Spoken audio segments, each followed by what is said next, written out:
الحمدللہ میں پیارے آقا صلی اللہ تعالی علیہ وآلہ وسلم کی سنت ادا کرنے کی نیت سے زلفیں بنوا رہا ہوں، اور ویسے بھی پیارے آقا صلی اللہ تعالی علیہ وآلہ وسلم اکثر قبلے کی طرف منہ کر کے تشریف فرما ہوتے تھے، بیٹھتے تھے، تو میں نے بھی اس نیت سے الحمدللہ اس وقت قبلے کی طرف منہ کیا ہوا ہے، زلفیں بنواؤں گا، جس کو گیسو بھی بولتے ہیں، اور یہ آقا کی سنت ہے۔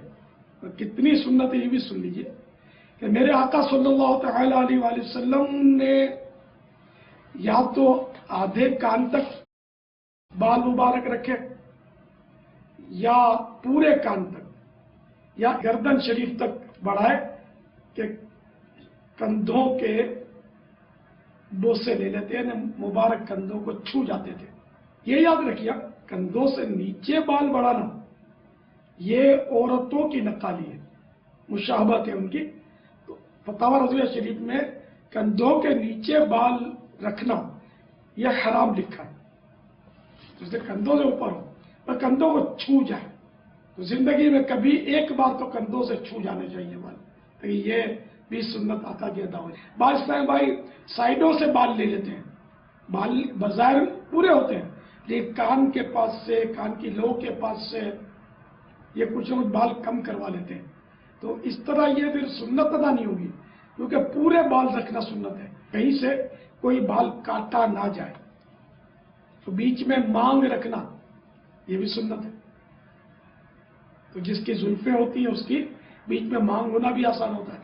بسم اللہ پڑھ کر سیدھی طرف سے آپ نے کاٹنے شروع کرنے، ٹھیک ہے، اور میں نے یہ بھی نیت کی ہوئی ہے کہ ایک پن دو کاٹ ہو جائے، یہ سنت ادا کرنے کے ساتھ ساتھ میں چپ نہ بیٹھوں بلکہ درود شریف پڑھتا رہوں، صلی اللہ تعالی علی محمد صلی اللہ تعالی علی محمد۔ میرے بال کان کی لو تک بنائیے گا، پورے کان تک، آج یہ سنت ادا کرتے ہیں۔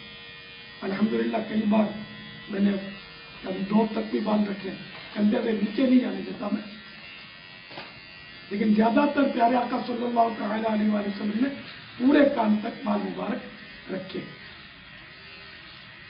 تو یہ سنت ہر مسلمان کو ادا کرنی چاہیے۔ سب اسلامی بھائی، عاشقان رسول، عاشقان صحابہ و اہل بیت، عاشقان اولیاء سنت کے مطابق بال رکھا کریں۔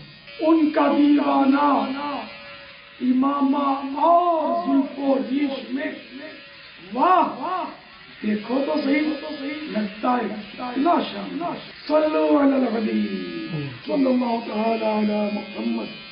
جب بھی کوئی ایسا کام کیا جائے کہ وہ کام بھی ہوتا رہے تو زبان بھی اللہ کا ذکر کرتی رہے، یا دل ذاکر رہے، مطلب فکر آخرت ہو، یاد مدینہ ہو، کبھی گرد کعبہ طواف ہو رہا ہو، کبھی قبر کا تصور ہو، اپنی موت کو یاد کرتا رہے بندہ۔ پیارے آقا صلی اللہ تعالی علیہ وآلہ وسلم کا ایک لمحہ بھی اللہ کی یاد سے خالی نہیں گزرا۔